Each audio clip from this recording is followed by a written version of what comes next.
up to! Akin ang pera mo! Hindi mo pwedeng gawin sa akin to! Bakit? Hindi mo ba ako kilala? Isa akong politiko. Ha?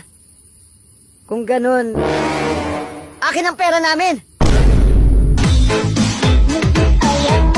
Walang kikilos ng masama, hold up to! Walang kikilos ng masama, hold up to! Walang kikilos ng masama, hold up to! Walang kikilos ng hold up, masama to!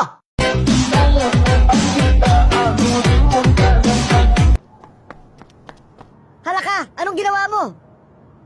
Pinaril ko! Bakit mo binaril? Mabait pa naman to na tao. Talaga? Pinahiram nga ako niya ng 1,000 eh.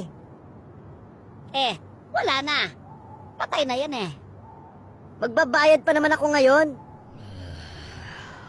Hala! Nabuhay!